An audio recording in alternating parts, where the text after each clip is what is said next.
नमस्कार, स्वागत है आपका अचलेश्वर एक्सप्रेस में और मैं हूं आपके साथ सूरज मेहरा। देश और दुनिया की तमाम बड़ी खबरों से आपको रूबरू कराएंगे। बस आप बने रहिए अचलेश्वर एक्सप्रेस के साथ। ग्वालियर के गोले का मंदिर थाना इलाके के पंचवटी नगर में MITS कॉलेज के प्रोफेसर शिशिर दीक्षित के घर पिछले महीने हुई डकैती के मामले में ग्वालियर क्राइम ब्रांच द्वारा सभी 9 आरोपियों को दबोच लिया गया है। साथ ही एक आरोपी पप्पू सोनी ने झांसी कोर्ट में सरेंडर कर दिया था और इस समय झांसी की जेल में है। क्राइम ब्रांच द्वारा उसे 30 जुलाई को प्रोटेक्शन वारंट पर ग्वालियर लाया जाएगा और गोले का मंदिर थाने में डकैती के मामले में लूटा गया माल बरामद करने के लिए पूछताछ की जाएगी। आपको बता दें कि MITS कॉलेज के प्रोफेसर शिशिर दीक्षित के घर हुई डकैती में 10 आरोपियों ने 400 ग्राम से अधिक सोना और नकदी हथियार की नोक पर लूटी थी, जिसमें से 9 वे आरोपी जो गत रोज ही क्राइम ब्रांच ने झांसी से दबोचा था। क्राइम ब्रांच द्वारा उससे भी वारंट पर लेकर पूछताछ की जा रही है, जिससे चोरी गया पूरा माल बरामद किया जा सके।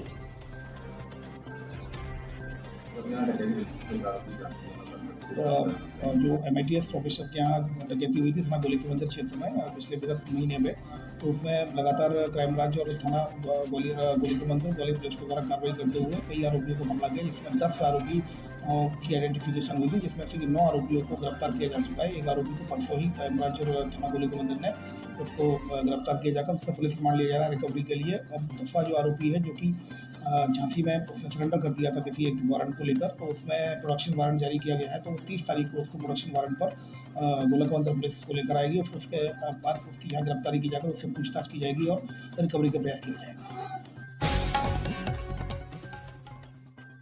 ग्वालियर के महाराजपुरा थाने में पदस्थ ASI को ड्यूटी से गैर हाजिर होना महंगा पड़ गया है।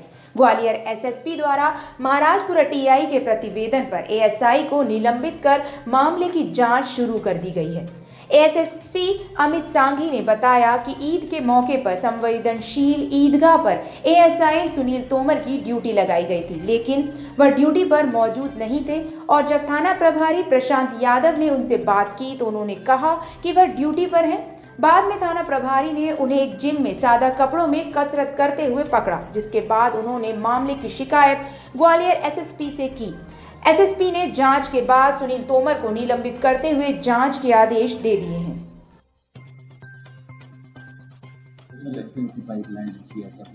ये महाराजपुरा थाने के ASI है, जिसे ड्यूटी में लापरवाही के लिए निलंबित किया।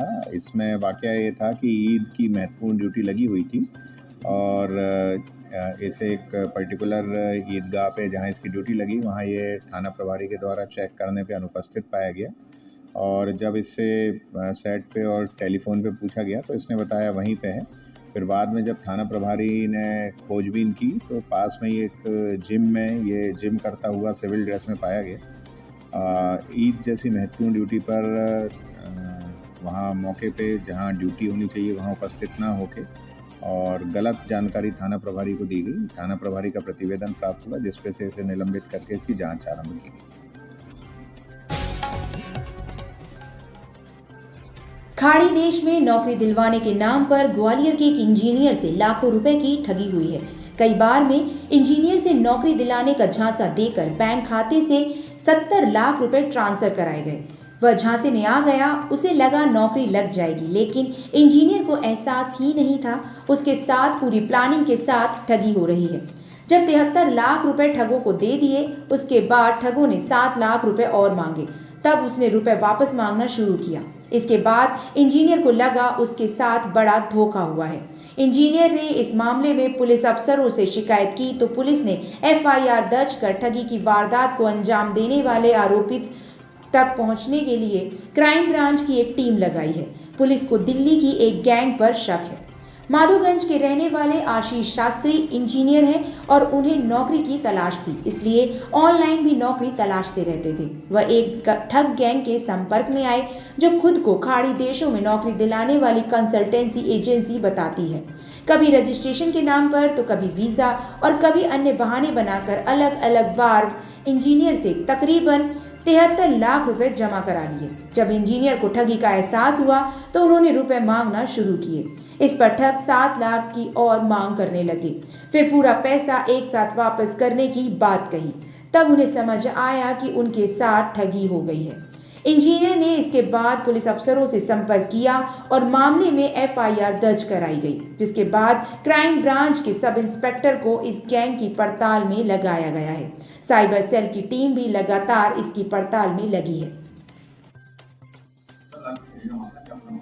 ये थाना क्राइम ब्रांच में एक एफआईआर रजिस्टर हुई थी पिछले दिनों, जिसमें कि जो फरियादी है जो कि लखनऊ थाना का रहने वाला है, उसके द्वारा ये बताया गया था कि उसने जो उसके पास जो वेबसाइट थी उसने वहाँ पर ऑनलाइन जॉब के लिए प्रयास किया था और खाड़ी देशों में जैसे कि दुबई में नौकरी लगवाने के नाम पर उसके साथ ठगी हुई है और उसको जो अकाउंट नंबर थे उसके अकाउंट पर पैसा भी उसके द्वारा डाला गया और उसके अलावा उसने जो पैसा लिया गया था उसके साथ फ्रॉड हुआ। फ्रॉड की तरह जैसे कभी इनकम टैक्स के लिए पैसा मांगना, कभी वीज़ा के लिए पैसा मांगना, कभी अकोमोडेशन के लिए पैसा मांगना, कभी रजिस्ट्रेशन फीस के लिए पैसा मांगना। तो इस तरह धीरे धीरे 2020 से उससे लगभग 73 लाख रुपए की उसके साथ फ्रॉड किया गया है। तो ऑनलाइन फ्रॉड, तो इस आधार पर अभी फिलहाल उसकी रिपोर्ट पर थाना क्राइम ब्रांच में केस रजिस्टर किया जाकर इन्वेस्टिगेशन लिया गया है। क्राइम ब्रांच की टीमें लगातार इसमें काम कर रही हैं और इसमें कौन से अकाउंट है, किस मोड ऑफ पेमेंट किया था उसमें और किस अकाउंट में पैसा गया था, किन नंबरों से कॉल्स आए थे, ये सारी जो टेक्निकल एविडेंसेस कलेक्ट किए जाकर कौन सा डोमेन था जिसका डोमेन को कौन सा आईपी एड्रेस है, सारी इन्वेस्टिगेशन का पार्ट है। इन्वेस्टिगेशन में आए तथ्यों के आधार पर वैधानिक कार्रवाई सुनिश्चित की जाएगी। ग्वालियर के माधवगंज इलाके में रहने वाले शासकीय कॉलेज के कर्मचारी की संदिग्ध परिस्थितियों में मौत होने पर मृतक के परिजनों ने हत्या का आरोप लगाया है। पुलिस ने फिलहाल मृतक के शव को पोस्टमार्टम हाउस पहुंचवाते हुए विवेचना शुरू कर दी है। बताया गया है कि माधवगंज इलाके में रहने वाले वीरेंद्र कुशवाहा शासकीय आईटीआई कॉलेज में पदस्थ हैं। कुछ दिन पूर्व 23 जून को वह गंभीर अवस्था में घायल घर पहुंचे थे, जिसके बाद उनको प्राथमिक उपचार भी दिया गया था और तब से लेकर देर रात तक वे घर पर ही रहे। लेकिन देर रात उनकी तबीयत बिगड़ी तो परिजनों ने अस्पताल लेकर दौड़े, लेकिन रास्ते में ही उन्होंने दम तोड़ दिया, जिसके बाद परिजनों ने मामले की सूचना पुलिस को दी और आरोप लगाया कि वीरेंद्र कुशवाहा की हत्या की गई है। परिजनों का कहना है वीरेंद्र ने कुछ लोगों से कर्जा लेकर रखा था और उन्हीं कर्जदारों द्वारा उनके साथ मारपीट की गई थी। उनके सीने और हाथ पर चोट के निशान थे, लेकिन उन्होंने मामले की सूचना पुलिस को नहीं दी थी और घर पर ही रहकर उपचार करा रहे थे। कर्जा उन्होंने किससे लिया था और क्यों लिया था, अभी तक इस बात का पता नहीं लगा है। फिलहाल माधवगंज थाना पुलिस ने मृतक के शव को पोस्टमार्टम हाउस पहुंचाते हुए विवेचना प्रारंभ कर दी है और घटना का कारण भी पता लगाया जा रहा है। क्या नाम है आपका? विवेक कुशवाहा। क्या घटना हुई थी आपको बताइए? कुछ दिनों पहले मारपीट हुई थी उनके साथ। कर्जे वालों ने उनको मारा था तो वो घर से गायब थे। उनके डर के बहुत परेशान करते थे कर्जे वाले, घर पे तोड़ फोड़ करते थे, दरवाजे वगैरह तोड़ देते थे घर के, तो और उनको मारपीट भी करते थे ले जाके। तो उनके डर की वजह से कुछ दिनों पहले से घर से गायब थे। आपको कितने दिन से गायब थे? कुछ 15 दिन से गायब थे। बीच में भी गायब हो जाते थे? मारपीट कब? मारपीट हो गए 15 दिन 17 दिन के करीब हो गए। क्या नाम है आपका? वीरेंद्र कुशवाहा। क्या करते हैं? ITI कॉलेज में गवर्नमेंट जॉब। घटना का आती है बड़ा नाम आपने थाने में कंप्लेंट किया इस बारे में? जी, आज सुबह FIR किसी का आरोप तो इसमें किसी का नाम नहीं, किसी का नाम तो नहीं पता, पर कर्जा किस लिए लिया था पता? वो किसी को वो नहीं पता कि किस वजह से कर्जा वगैरह लेते थे, पर काफ़ी कर्जे वालों से परेशान कर्जे वालों से बहुत कुछ नहीं पता, पर था ज़्यादा कर्जा था। कहाँ का मारा आपको बताइए? कहाँ का चोट लगी? राइट आर्म पे और चेस्ट के राइट साइड काफ़ी गहरी चोट थी। इलाज के दौरान मौत हो गई? हाँ। कहाँ नौकरी करते थे आप? ITI कॉलेज वाले। किस पोस्ट पर? WS। क्या पूरा मामला है? युवक की हत्या हुई है, क्या तो? आज सुबह फरियादी विवेक कुशवाहा है, उन्होंने रिपोर्ट लिखाई थाने पर आकर कि उनके पिताजी जो कि ITI कॉलेज में सर्विस करते थे, 23 तारीख को ये घर पे आए थे। काफ़ी दिनों से घर से बाहर थे, बाहर गए हुए 15-20 दिन बाद तो आए और इनके हाथ में हल्का सा चोट लगी हुई थी और एक छाती के ऊपर। उनकी मम्मी ने पूछा क्या सही, तो बताया उन्होंने कि शराब की वजह से गिरने के कारण चोट आई थी। आज सुबह उनके हाथ में दर्द होने लगा, जिसका इलाज चल रहा था जीएच में, तो उनको इलाज के लिए अस्पताल लेके आए तो रास्ते में ख़त्म हो गए। घर वालों का कहना है इनको कर्जा था, कर्जे वालों ने मारपीट की है, आए दिन घर आते थे, हत्या का आरोप लगा रहे हैं। नहीं, अभी जैसे इन्हें अभी बताया है कि उन पर कर्जा था, पिछले 2 साल से वो अपने ड्यूटी पे भी नहीं जा रहे थे, लेकिन किसका कर्जा था और किसने दिया था ये इन्होंने अभी तक नहीं बताया है। तो क्या लगता है ये युवक कितने से मौत हुई है कि आपको कर्जा की मारपीट? नहीं, अभी ये 23 तारीख को सुबह अपने घर आ गए, 23 से लेके और आज सुबह तक अपने घर पर ही रहे हैं। तो इन्होंने अभी तक ये किसी का नाम नहीं बताया कि किसके द्वारा मारपीट की गई है और किसने इनको परेशान किया। मारपीट हुई थी? अब ये इनकी कहना है ना कि नाम नहीं बताया इन्होंने अभी तक। ये अभी मेरी पीएम होने के बाद ही क्लियर हो पाएगा ये मृत्यु कारण। सर्वोदय संस्था ने उत्कृष्ट कार्य हेतु बबीता यादव को किया सम्मानित। भोपाल, मध्य प्रदेश।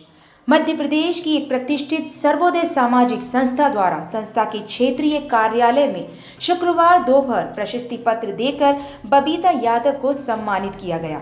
यह सम्मान उनके द्वारा तहसील बैरसिया, जिला भोपाल, मध्य प्रदेश क्षेत्र में बेरोजगार महिलाओं और युवाओं को रोजगार हेतु सशक्त बनाने एवं रोजगार के प्रति जागरूक करने के क्षेत्र में उत्कृष्ट कार्य करने के लिए सम्मानित किया गया। इस अवसर पर बबीता यादव द्वारा संस्था को पूर्ण भरोसा दिलाया कि भविष्य में भी वह तन मन धन के साथ कंधे से कंधा मिलाकर संस्था को प्रगति पथ पर ले जाने के लिए कर्तव्यनिष्ठ और पूर्ण कर्मठता से कार्य करेंगी। इस अवसर पर संस्थापक श्री पंकज जैन, श्री कृष्णा पंडित, राजू अतुलकर, भोपाल हेड जितेंद्र प्रजापति, श्रीमती निशा शुक्ला, राजेश पटेल, सुनील कीर, अभिषेक मालवीय आदि उपस्थित रहे।